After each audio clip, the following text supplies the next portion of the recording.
You are listening to Keep Canada Weird, a weekly weird news roundup by the Nighttime Podcast. Handsome Aaron Airport, we did it. 169 episodes of Keeping Canada Weird. They will not stop us. They can't shut us down. How are you doing over there? I'm doing great. I am the Dick Cheney of podcasting. I am in an undisclosed location. I can't say where I'm at, but maybe I can. What do you think? Let me give a couple hints first. There's a bunch of curtains behind you. It seems like you're hiding a large window that probably has a scenic view. Maybe, why don't you, without opening the curtains, why don't you tell us what we'd see if those curtains were open? If I opened those curtains, you would see the CN Tower. Ooh. I am in the T.O. That's Toronto. I call it the capital of Canada. And you are there on official Keep Canada Weird business. You're investigating the Drake Jagmeet Singh controversy, right? You're seeing if he is in fact a goof? Yeah, if he's a goof. Unfortunately, I got here and wasn't able to line up an interview with either. I'm just out on the street looking for them, hoping to run into them randomly and then see what happens. And then I'll put the microphone in their face and get to the bottom of this. Speaking of getting to the bottom of it, I'm at the very top of my special drink. I haven't even opened it yet. We're in the middle of a heat wave here in Halifax. And actually, I think it's the same in Toronto, if not, unless it maybe just passed. It was miserably hot today. So I have a Fresca, which is a very refreshing drink. Ooh. It's super cold. It's almost like, I guess it's just like a lemonade. I love Fresca. Fresca is a tasty drink. Good. That's a good special drink for you to have because you've kind of dropped the ball the past few weeks on special drinks, but now you're coming out swinging. This is special, and it's in one of the mini cans, which makes me feel like a giant. Mm-hmm. Nothing makes me feel as much like a man and more powerful than holding like a mini pop can. Yeah. Like, your wife and your family may not respect you, but the Keep Canada Weird Army does because of how big your hands look around your pop can. You got anything over there? Do they got special drinks in Toronto? They don't, but I was able to get some white wine that I have with me because whenever I'm recording in a hotel, the Keep Canada Weird purists and historians know that when I record at a hotel, I have white wine with me as my special drink. Right. So that's what I've got. And I'll take a little sip and tell you how it is. Don't take too big of a sip, though. I don't want it to be another one of those episodes. When Handsome Aaron Airport has a wine glass in his hand, I know I'm going to be editing all day tomorrow. Yeah, I'm going to keep your fingers busy, but the grapes of God are tasty. They sure are. Do you want to have a little bit of an expose? Do you want to see the dark side of a lesser explored aspect of society? Yeah. I'd like to get into the underbelly of society and dig around a bit. We'll do that before we get into last week's weird Canadian news stories. You remember last week we talked about the mall manager and how you would like to date one, and I was kind of on the fence about it, and we talked about, I guess we could say we speculated about how amazing life would be as a mall manager. Yeah, because my theory was that the mall manager has their own bathroom. And if I were dating the mall manager, I would be able to use their private bathroom instead of going to the public troughs, as we call them. And that all started because we heard from a listener last week named Julie, who is a mall manager that was happy to see a teenager get beat up by an old man at a Tim Hortons. When Julie heard our discussion last week about her job as a mall manager, she decided to call back in and I guess we can say spill the tea or maybe just pull the curtains back on life as a mall manager. Turned out we got a lot of things wrong, and it turns out she's not interested in dating you. Listen to what Julie had to say. Hi, Jordan. This is Julie calling in again from Wisconsin. And you guys really brightened my day with the mall manager conversation. Just so you know, it's not that glamorous of a job. My office is by the bathrooms, so I get to listen to all of the noise that comes out of the bathrooms. There's just some drywall separating. My office isn't in a penthouse. It's usually in a back hallway next to the bathrooms. I do have my own bathroom, though. You're right about that. I don't have to use the public restrooms. But I don't mean to disappoint you, but this job just isn't as glamorous as you've made it sound. And unfortunately, I'm married, so I won't be able to do any kind of like dating with Aaron, even though it sounded kind of interesting. You guys have a great day. I love your show. Bye-bye. That took it down a few pegs, right? Like, yeah, she has her own bathroom, but an office right next to a public bathroom at a mall, that just kind of sucks. Yeah. Not the best location for an office, but she did admit, as my theory was last week that I said, she had her own private bathroom. You called it. And that's the perks of dating a mall manager. Would you trade a private bathroom for an office a little further away from the public bathroom? Absolutely not. I would not trade a private, clean bathroom for anything in the world. Okay, I like it. Well, we got a lot to get into tonight. Tonight is going to be Dumb Canadian Crime Night, Ridiculous Canadian Crime Night, Roll Your Eyes and Bang Your Head Against the Wall Canadian Crime Night, perhaps. I want to start right off the bat with what may be my favorite story of the night. This one, it's one of those stories that we're going to kind of peel back the onion layer by layer, but it, in the end, is the story of a man who may be Canada's worst and most disobedient driver. 39-year-old Gary Walker has been banned from driving anywhere in Canada since 2012. But take a guess what he was charged with last week, Aaron. Being too kind to senior citizens. Wrong. Dangerous operation of a motor vehicle, flight from police, impaired operation of a vehicle, robbery, operation of a vehicle while prohibited, failure to stop after an accident, and breaching a previous order to not drive a vehicle. And there was other charges on top of that. This is a wild story. This is the story of Canada's most disobedient driver. Listen to this one. A man on a Canada-wide driving ban has been arrested in connection with a string of hit and runs in Mississauga.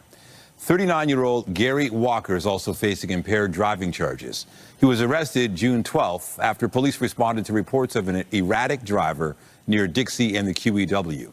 Police say officers began a pursuit, at which point Walker allegedly drove on a sidewalk, collided with several vehicles, struck a pole, and then attempted to carjack another driver while trying to get away. Police say Walker is unlicensed and the subject of 9 separate provincial driving prohibitions dating back to 2003. It said 9 separate provincial driving prohibitions. Would that mean like 9 separate provinces have banned him from driving forever? Or was he banned from driving forever 9 times? I like the idea of him being banned nine different times. Yeah, well, I like that. It kind of makes sense. But the thing is once you're already, like, you need to do something awful to be banned from driving. This guy's been banned from driving since 2012. Spoiler alert, I thought I'd like to find out, when I came upon this story, I thought, how did this guy end up getting banned from driving? So I did a little bit of research into his background. I was never able to find out how he got banned from driving, but I did come upon another story from just a few years ago that is basically this exact same story. I want to read a little bit about what this guy did in February of 2023, so just about 2 years ago, and then we can talk about why this guy is free to steal cars and rob people and carjack and everything else. So we just heard a little bit about what happened earlier. He went up on the sidewalk. It was a bunch of hit and runs. He was drunk or impaired at least, and driving while prohibited. Here's a little story from February of 2023.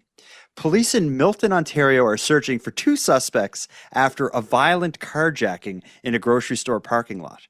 Around 9:40 a.m. on February 21st, 2 men driving a stolen pickup truck struck a parked Honda CR-V, then violently pulled the female driver from the vehicle and threw her to the ground before stealing it. The same truck had earlier been involved in 2 hit and runs, a gas theft, and even drove through a school fence into a playground full of children. Arrest warrants have now been issued for 38-year-old Sean Moore and 37-year-old Gary Walker of Brampton. Both men face robbery and property crime charges, and police urge caution not to approach them. So as you just heard, basically the same thing 2 years ago. if you're banned from driving, that tells us he did something awful in 2012, because I have never met anyone who's been banned permanently for driving. So this guy did something unreasonable, something highly unusual and wrong. In 2023, he does this, yet somehow he's free now, just 3 years later, to basically do the same thing again. And like, a carjacking is a violent crime. Can they just not stop this guy? Well, the thing about committing crimes is that you can't be banned from committing crimes, because then they would just be legal things for you to do. Yeah, like he was already banned from doing all this stuff, and he keeps doing it. So yeah, and that's the point of being a criminal, is that you're told you're not allowed to do something, but you do it anyway. And so you can't be banned from committing crimes. This guy is a serial criminal, and he's out there just doing what he does best, and that's driving when he's not supposed to drive. And doing ridiculous stuff while doing it. Ridiculous, dangerous, antisocial stuff. I will say, this is an audio podcast for most people. I implore you to look up this man's mugshot. He looks awful. His mugshot, his face is all beat up, yet he has this smug look with one eyebrow raised, as if he's like, what are they giving me a hard time for again? He looks like his facial expression is like, these police keep giving me a hard time every time I carjack and rob and drive up on sidewalks and through school grounds at 9:40 in the morning. Yeah, these police officers just don't get me. They just don't understand me. But the carjacking in that circumstance was also videotaped. Yeah, exactly. And you're talking about the 2023 incident. Yeah, the 2023 incident was caught on a cell phone camera. Yeah, and it's horrifying. And it's also a little weird to see people kind of standing around not helping at all. How did you feel about that? Because when I watched it, I was like, would you step in and help this woman who's being carjacked? Yeah, so like, just to paint the scene, we're talking about the 2023 carjacking that happens in a grocery store parking lot at 9:40 a.m. Prior to this, he's been tearing around in a stolen truck through school grounds and everything else. The scene in this grocery store is there's a little Honda CRV, I think is what it was, with a woman driving, and our clown, the Gary Walker, the world's worst and most disobedient driver, him and another guy are opening the doors of the car, trying to pull the woman out of the Honda CRV. She is screaming bloody murder. And yeah, people are just standing around watching. You asked me what I would do in that situation. I don't know. Like, I wouldn't want to get involved, because I wouldn't want to risk myself being the victim of a violent crime. I have kids and stuff, and I would think, one of these guys, I'll go over, try to help. One of these guys will shoot me or pull out a knife or something. But at the same time, if you hear like a woman screaming for help, I think there's a part of you that turns off and you just want to get over there. Maybe I wouldn't put hands on them, but I'd at least, I think, get close and scream and let them know that, I'm watching and filming. Because there's one person that is filming this. Yeah. And just standing there. And in the filming of it, if you look up the video, you can see somebody else standing off just watching. And almost as if, when you're in a parking lot and two people are arguing and you're just kind of checking it out from a distance. That's probably how it would start, though. You would hear this, and my instinct would be to like look over, be like, what is going on with those people? Yeah. But I think just the sound of a carjacking is a lot different than a sound of like, every time I go for groceries with my husband, he drives me crazy and we start yelling at each other. Like, this is not a couple disagreeing and yelling or something. This is, it sounds like a crime is occurring. Yeah, no, for sure. It's quite violent, and so it's a little strange to see people just standing around looking. But again, when you're in the moment, you can't really say what you would do until you're there and you're in the thick of it. So I don't know what I would do either. Yeah, I would have to be presented with the scenario in real life, in real time, and see what I do. Maybe I would go over and bonk their heads together, and that would knock them out cold. Oh, the two bad guys. You would just like bonk. And you know what would happen is I would then pick up the woman and I would say, everything's going to be okay. And then she would look at me in the eyes and say, thank you. I'm a mall manager. You can use my bathroom anytime. And then you'd be like, but your ring on your finger, aren't you married? She's like, yeah, but I've been wanting to cheat for years. This guy sucks. This is a dumb Canadian criminal. It's an awful Canadian criminal. No one should be in the position to be a victim of this guy, because it's quite clear that if the courts allow him to be free running wild, he's just going to do this again. I think, if he's before a judge on these new charges, and the old case is presented as well, the judge needs to just throw the book at him. Whatever the harshest penalty is what this guy needs. He has to be taken off the street. He's proven over and time again that he can't be trusted.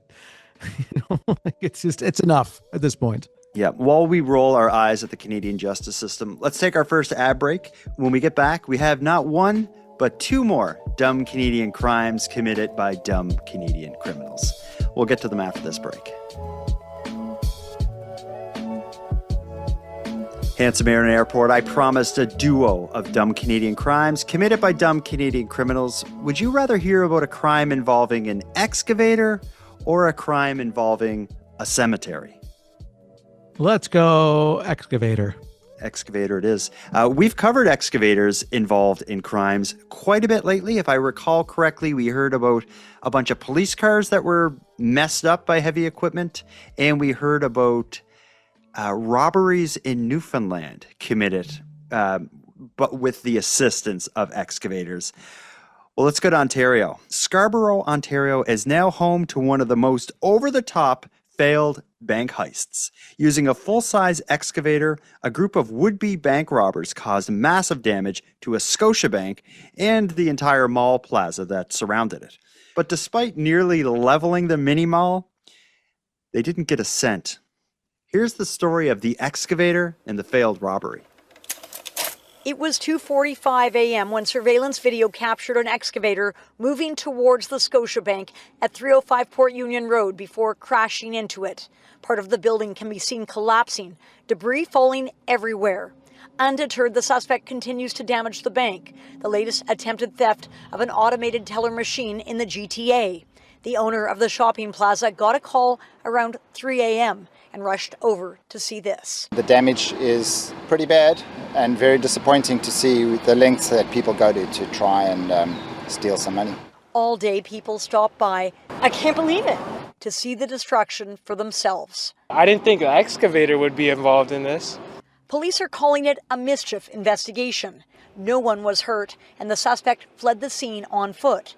The excavator used during the attempted break-in was parked on Port Union Road, where construction is underway. Tracks can still be seen on the pavement, showing the route the suspect vehicle took. We called Grasscan Construction, the company which appears to own this piece of heavy machinery, to ask for comment and to ask how someone was able to start the excavator. Grasscan said no comment. Maybe a hot wiring technique, but other than that, nothing comes to mind. This is not the first time heavy machinery has been used in an effort to steal an ATM. Just 3 weeks ago, an ATM was stolen from a TD Bank in Brampton, again using an excavator. And on New Year's Eve, an excavator crashed into a TD Bank at Lawrence and Bathurst, the thieves again making off with the ATM. Anyone who can help with this latest brazen break-in at the Port Union Scotiabank is asked to call police or Crime Stoppers anonymously. The structural damage is so bad right now that we cannot get inside yet to make a full determination of just how severe it is. One thing about that story that I want to mention, they referred to the excavator as the suspect vehicle. Yet they described that there are tracks leading from a construction site to the bank, where the bank and the plaza are like flattened and the excavator is standing there. At what point can the news just call it the vehicle responsible for the damage? I'm not sure why they choose the language that they chose, but it seems like they're just trying, like it's almost like allegedly. Are they calling it a suspect vehicle because they're not ready yet to say the excavator is what flattened this? I guess since I don't have actual video surveillance footage of it happening, it's only an assumptive situation right now. The stolen excavator that's parked right there may end up being unrelated. Because maybe, there are two separate circumstances here that are unrelated, where the excavator drove into the building and then the driver took off, That's crime number one, done. And then somebody strolls by and notices that the building has collapsed and there's a bank machine there. So they decide, hey, I'm going to take that. Well, here's the thing. I don't think they took the bank machine. This is a bit of a complicated one. In that news story, they described other situations similar to this in which heavy equipment like excavators were used to pull ATMs out of the walls and stuff. In this case, the articles are all written as if the perpetrators didn't get money and were unable to successfully gain access to the bank. That's always how the statements are written. So in the end, it says it's being investigated as mischief. So it seems like maybe they were trying to break into the bank and couldn't get into there. So I don't think they got an ATM, although most banks, like the ATM would be in this little like doorway in the front or even on the exterior of the building in some cases. And when you look at the damage to this building, I don't see what kept them out. Like you see these big concrete blocks that are all broke up and the roof is missing and everything else. So I don't think there would be any way these guys couldn't have grabbed an ATM. But when you read the articles, maybe there's a reason. Maybe they don't want to publicize the fact that everybody is getting ATMs using excavators successfully. Yeah, so we don't really know. The only other way I could see it happening is that when they smashed into the building, the bank machine got pushed deep into the rubble, and then they weren't able to like see it. And then they're like, I don't have enough time to rummage through this rubble. I have to leave right now on foot. So, well, you know how we could figure it out, right? You want to rob a bank with an excavator? You're in Toronto. Scarborough is a suburb of Toronto. You want me to go on foot? You have your Keep Canada Weird badge with you, I'm sure. If you wanted to get on the airplane and everything, you would have had that with you. Go over there and just like they'd have it all blocked off, and you'd be like, "I'm here with a podcast." Yeah. And the cop would be like, "What do you guys cover?" And you'd be like, "We do a weekly roundup of weird Canadian news, and I just want to take a look around at the scene." I'm too focused on Drake and Jugmeat to really focus on that. I think I'm feeling a lot of pressure from you right now to take on more than I'm capable. Okay. And I do want to put my foot down here and say no. Okay. We did in prior episodes where we talked about excavators and heavy machinery and heavy equipment being used for evil like this. If I recall, we went down a rabbit hole that led us to the understanding that they are very easy to start.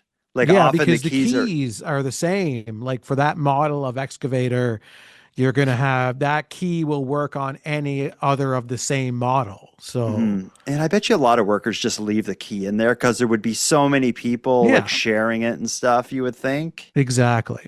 So it's almost like if they want to prevent this, which they being law enforcement, and I'm assuming they do because it's pretty ridiculous that this happens, there just needs to be some kind of regulation for the excavators or something. It's not like a car. Like you could do serious damage with an excavator or a bulldozer or something. So I almost feel like there should be some accountability for how you store that stuff. Well, they have to start making them with unique keys the way cars are. So why can't they just start doing that? Well, I'm sure the people who make them could perfectly explain why that's a giant pain in the ass and they don't want to do it.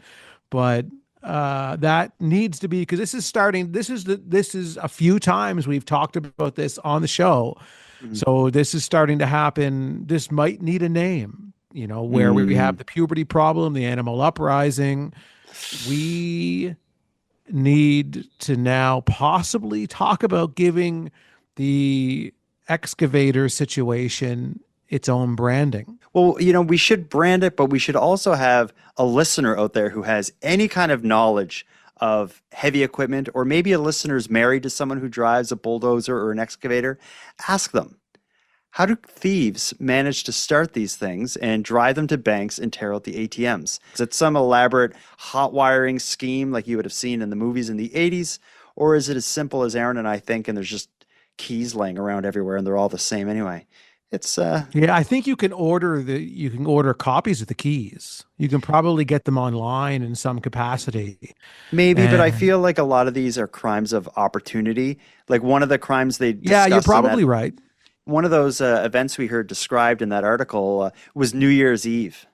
Imagine on New Year's Eve, in the middle of your wild night out celebrating the upcoming New Year, before midnight, and you get your New Year's Eve kiss, you decide to steal an excavator and go bust up a bank and take an ATM. Like, that is a wild New Year's Eve.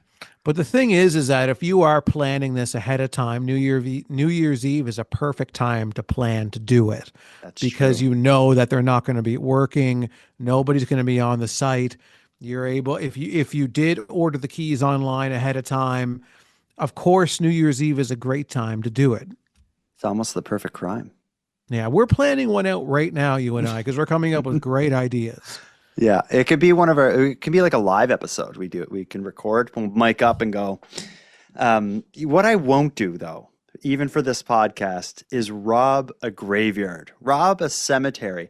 I don't know if there's any better way to find yourself cursed or haunted or the victim of a poltergeist type situation than robbing a cemetery like some people did in Nova Scotia last week. Volunteers at a small cemetery in East Stewiacke, Nova Scotia, said they are left heartbroken and violated after an overnight break-in. The theft included tractors, trimmers, gas, and even a headstone leveling system. And the whole thing crippled the cemetery's ability to care for the 3,200 people buried there. Here's the story of the dumb Canadian criminals that robbed the dead in Nova Scotia. It's a place of peace and rest that recently became a target. Pine Grove Cemetery volunteer Denny Lake arrived Wednesday morning expecting another routine day. But as he approached the shed, he knew something was wrong. When we seen the lock, when I swung the doors open, it was like, well, I done a lot of cursing and swearing. Thousands of dollars worth of tools like lawn tractors, trimmers, even jugs of gas. The essentials for keeping this cemetery maintained and cared for, stolen. Anybody that would come into a cemetery and take what they took, we have no feelings. All of it was kept behind a locked door and steel gate. It looks like they used a battery or power grinder to grind the lock off because they left shavings at the bottom on the steel door. This isn't the first theft, but it's the worst. The loss could reach $20,000. It's really annoying me. I can't sleep. I keep thinking of how we can find the stuff. For the volunteers, it's not just about the equipment. It's about honoring the people buried here and their families. Anybody with any conscience or any feelings, don't do that to a cemetery. You can be the worst thief in the world. Don't do that to a cemetery. Getting the person, it's not going to do any good. Getting the equipment is going to do all our loved ones more than anything in this world. Oh, that makes me sad. The two guests, the two volunteers, the man who discovered the theft and the older lady that was there speaking as well, they did a good job of like making me feel bad. Like, I want to get the bastards that did this. Mm-hmm. When you're picking places to rob, why would you pick a cemetery? Because to me, I'd be so concerned about the ghosts and the zombies kind of coming after me after I take all of the equipment that is there to take care of the cemetery. Yeah, just like, why would you risk the spiritual trouble? What I think is off limits when it comes to crime is like, graveyards and cemeteries. Churches is another one. It's just, it's not like an orphanage. You wouldn't want to steal from an orphanage. A hospital.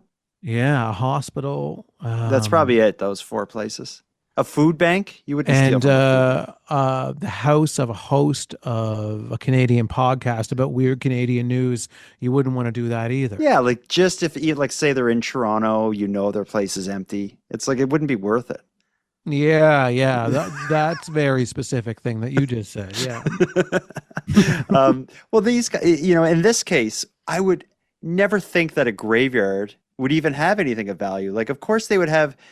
You see a building on the graveyard where there's going to be like a lawnmower and like a couple shovels and stuff used for basic maintenance.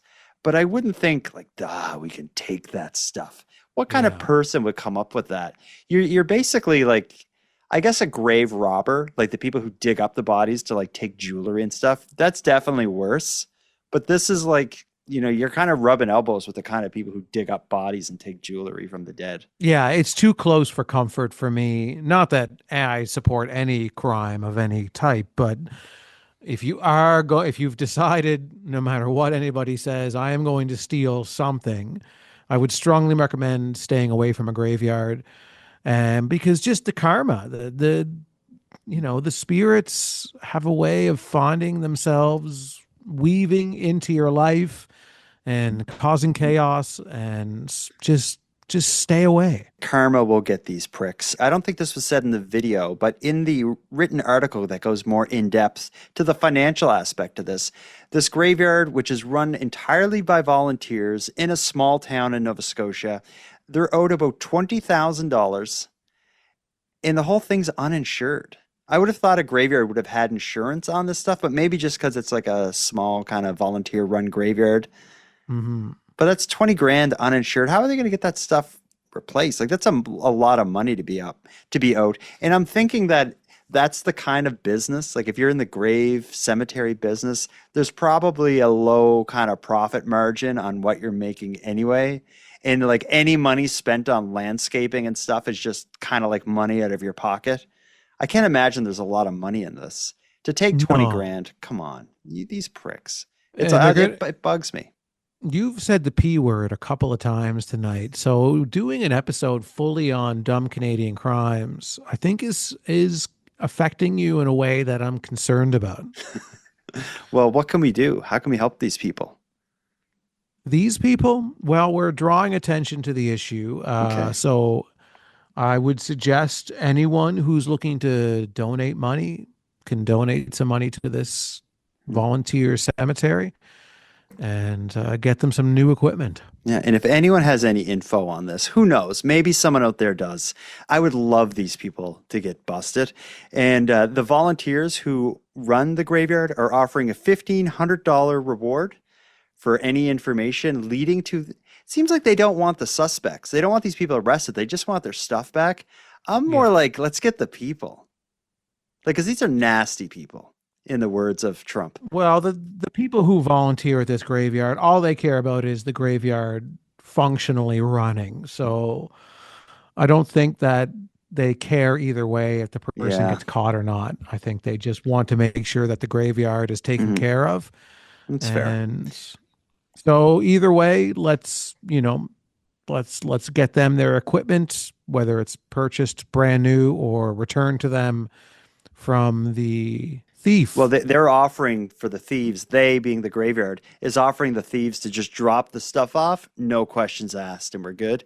Yeah. I'm not crazy about that. I want to get them. What I would like to know, though, is who they are, and maybe not get them right away. Like, it would be very fun to screw with them for a while. Yeah. And convince them that their house is haunted. Karma's going to get them. And then what we would do is scare them by dressing up as ghosts and carrying it so far that eventually they're so scared that they drop all the stuff back off, take the graveyard up on their offer, drop all the stuff off, and it's at that point that we contact the police. That's a good plan. It's a good plan, but we'd have to sit down and really hash out how we can realistically portray ghosts to these people. And it would, we bring up Beetlejuice a lot. Would this not turn into our own version of like Keep Canada Weird Beetlejuice? Yeah, it could in a way. See, but at the same time, with us pretending to be ghosts, I would worry about upsetting other ghosts that are seeing us, posing as them. So maybe the best thing would be to conjure actual ghosts and somehow direct them towards the thieves and have an actual haunting occur. And that's maybe the best way to go about this. Yeah, we've talked about a lot of psychics on this show that could maybe help us. Yeah, I'm sure you and I can figure it out. We have ChatGPT and Google and whatever else we need to do to figure out how to conjure ghosts. Okay. We'll research that. Let's take our second and final ad break while we do. And when we get back, we don't have any more weird Canadian news stories or dumb Canadian crimes or criminals, but we do have a couple very interesting pieces of voicemail that I'm excited to get into. We'll hear from the correspondents of Keep Canada Weird right after this break. Handsome Aaron Airport. Lately, we've been ending the show with stories about seniors and dating profiles. I have something along the lines of both, but before I do, I want to pass the mic to an old voice from our past. You remember Norm from Vegas? Oh, Norm. Yes. It's been a while. Mm-hmm. He had a big beef with Randy. Back in the day. We're probably talking about episode 50 or so. Him and Randy there was a bit of a debate about which of them was the creep, but in the end they buried the hatchet and all was well. But Norm came out of the woodwork to give us his opinion on what we should rebrand the puberty problem to. Listen to what Norm has to say, because this may be the best idea we've been presented with yet. Here it comes. Hey, Jordan and Aaron, this is Norm from Vegas. Just wanted to call in about the name for the puberty problem. Looks like you guys are considering possibly changing it to puberty pushback or something like that. If you guys are going to open it up, I would like to submit a new name, which is teen tyranny. I think it better captures the nature of the problem. Puberty problem could be pretty much anything, could be acne, could be problem with girls, could be a squeaky voice, whatever. And if you're worried about your merchandise and that kind of stuff, not looking for a commission, and you could have the shirt with the words teen tyranny and the circle with a line through it thing. So just wanted to see what you guys thought. Keeping it weird. Bye. It's great to hear Norm again. Yeah, it's great to hear from Norm. Norm is a classic, as I call them, a classic caller. So thanks, Norm. We appreciate that. He's offering up teen tyranny, no questions asked, just like that cemetery's offering the thieves. No commission. He's even designed a shirt. It says teen tyranny. It has the circle with the line through it, like the no smoking thing. Or the Ghostbusters. What do you think of teen tyranny? I think it's really good. I only have one slight concern about it. When you say teen tyranny together, you really have to hit that N at the end of teen, or else it sounds like you're saying team tyranny. So if we do use that, whenever we say it, we have to make sure we hit that N and be like teen tyranny. Yes, it's you really got to enunciate that. Yeah, it doesn't exactly roll off the tongue. It sounds good, but you really need to shape that with your mouth. You really do, yeah, because I noticed when Norm first said it, it did sound a little like team tyranny. As if it was a group. Like, it sounds like they play like Pokemon cards or something. They show up at the comic book shop. Or pickleball or whatever. Like, oh no, Team Tyranny is here. And they're here to pound us with their pickleball rackets. I do like the name, though, because the puberty problem, you can't just say it. You need to then go on to explain it. Mm-hmm. But I do like that the puberty problem branding does open a conversation that I think more people need to be having about misbehaving teenagers. Yeah. So maybe having some kind of fog around the branding is good because it serves as the venue for that conversation. Yeah, I agree with Norm when he says that puberty problem could mean a lot of different things. The best-selling feature of puberty problem is how it sounds. Just as it rolls off the tongue, puberty problem. It has a rhythm to it. It's powerful because you have those plosive P's.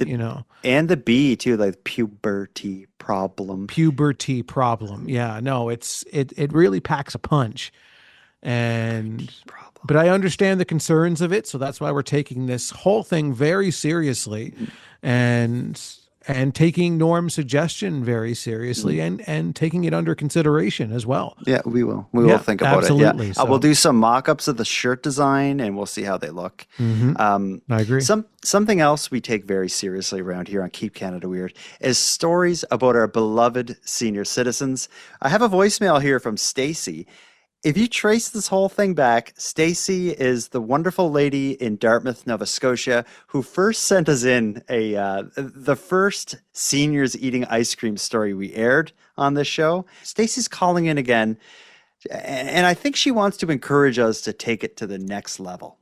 Hello, Jordan Bus Stop, Backhoe Bonaparte, and handsome Aaron Airport. This is your Dartmouth correspondent, Stacy, calling in. I had an idea for you guys that I'd like to share.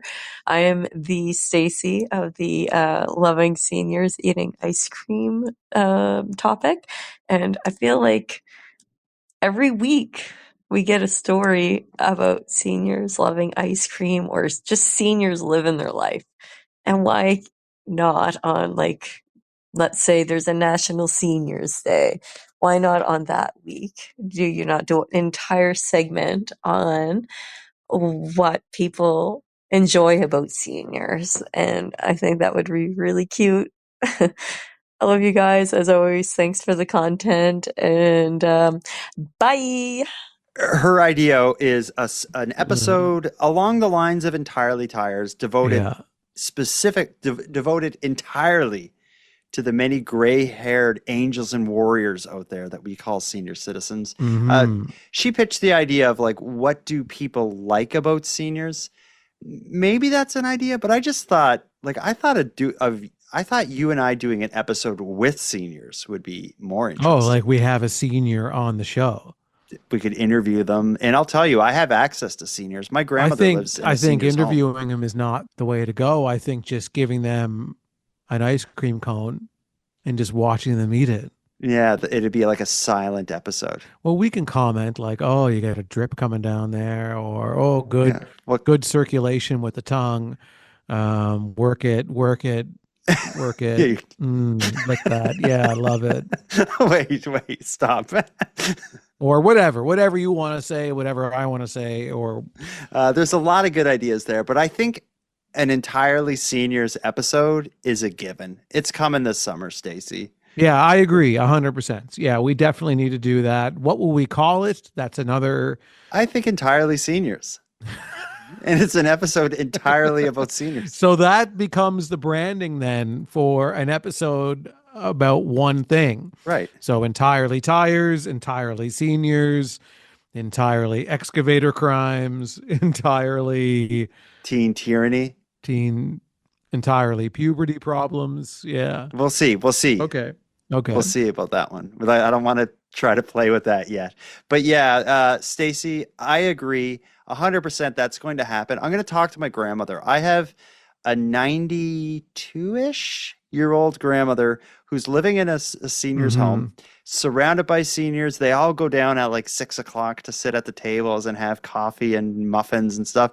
I'm sure they would let us go in there and chat with some people. And you know what? I bet you listeners of Keep Canada Weird, when they met my grandmother on the show, they would then see why I have such an affinity towards senior citizens. My grandmother's an absolute delight. I have a really good senior citizen in mind as well. I won't say who it is right now, but if we decide this, he's available to record, and he's been on podcasts before. Oh my gosh. All right. Yeah. So I'll just leave it at that. But it'll be a surprise senior citizen guest. Well, we'll talk about that. Let's start wrapping this up, though. There is something I want to do before we leave. I feel bad starting off the show tonight with the voicemail from the mall manager who wasn't interested in dating you. I know you're on vacation. You're probably living your best life there. And that voicemail may have brought you down a few pegs. So I'm going to play you something special here that I think is going to cheer you up. You remember last week we ended the show with a listener who was basically presenting a Keep Canada romantic dating profile, but only for you. You remember this? I was wondering if handsome Aaron Airport is on the market. I think we would be a pretty good match. Oh, yeah, right. Yes, I do remember that. Yeah. Well, listen to this. This anonymous message in response to that last week just came through. Okay. I'm just going to say it. Everybody has a crush on Aaron. Nancy ain't special. Shots fired. So you know what? If that mall manager doesn't want anything to do with you, Oh man. if she doesn't want to do any dating with Aaron, plenty others do. Cheer up, buddy. Hold your head high. Yeah. So that particular mall manager doesn't want anything to do with me. However, are there any other mall managers out there that might be interested in dating with me? Doing dating with me? Yeah. I like dating as a verb. Like, yeah. I can't date with you right now. I can't do any kind of dating with Aaron. I can't even think about dating with you. I can't even talk about dating with you. I'm just so wretchedly married right now. If you end up over at the mall there, in Scarborough, investigating that attack, maybe you'd be like, "Hi, like I'm with a podcast. We do a weird news roundup. I want to look around at the site. Could you?" It's like the mall manager here. Is the mall manager female? Yeah, it could get interesting. Anyway, Aaron, I hope that cheers you up. Yeah, it felt nice. Yeah, it was. Yeah. Anyway, it was anonymous, so I love a good anonymous voicemail. Yeah, I'm always excited when it shows up that it's anonymous. I'm like, oh, here we go. Here we go, something juicy. If you're willing to tag your real name on it, I don't necessarily have time to listen. Not to the front of the line. All right, let's put a bow on this one. This has been great. Handsome Aaron Airport. I hope you enjoy your time in Toronto, but Handsome Aaron Airport, until next time. Jordan Bus Stop Backhoe Bonaparte, until next time. If you see an excavator parked anywhere in Toronto, hop in, see what you can do. If you're at a grocery store, you see a bunch of butter and ghee, risk it all, run off with it. And if you get banned from driving, what the hell? Shouldn't have been doing that stuff anyway, so do it again.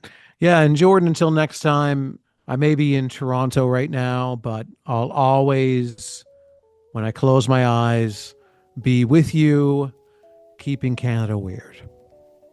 In Halifax. In any town, Canada.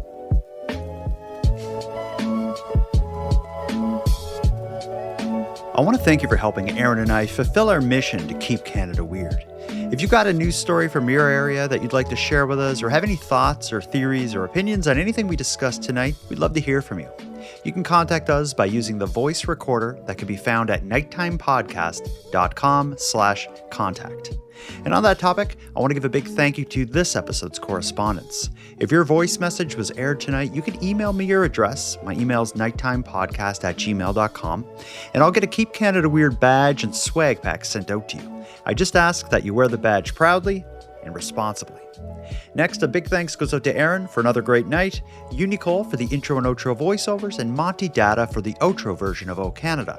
And then, of course, a sincere and massive thank you goes out to each and every one of you listening. Your support makes this show possible. And if you'd like to support the show even more, please consider a subscription to the premium feed, which can be found at nighttimepodcast.com/subscribe. The premium feed costs just a couple dollars a month, but that money will fund the creation of new episodes of the show, and it'll give you those episodes 2 days early, ad-free, and access to a back catalog of episodes. And even if you don't want to go premium, you can still support the show by sharing this episode on social media. That helps a lot too, and it's free. Your support is very much appreciated. So with all that said, until next time, take care of each other, hug your loved ones tight, and together, let's keep Canada weird. Keep Canada Weird is written, hosted, and produced by the Nighttime Podcast. And now to our viewers and listeners everywhere. Good night. Hi, Jordan and Aaron. I feel like sending this right now because currently I'm shitting my pants by the fact that I have a snake in my car. And I bet you're thinking, what the hell? What do you mean you have a snake in your car? Kid you not, I have a fox snake in a box and I have to take it to a wildlife sanctuary. I'm tweaking out. I am so scared. Oh, I hear the snake. Oh, I hear it. I'm sorry. I can hear it moving in the box, and I hate this. Please. Let me tell you this. I would do anything right now to not be in this situation, but I'm saving a snake. And it's so scary. So, anyways, love the show. Keep Canada weird. Please. Please. I swear, I hate this so much. Please air this. This is torment. Actual torment.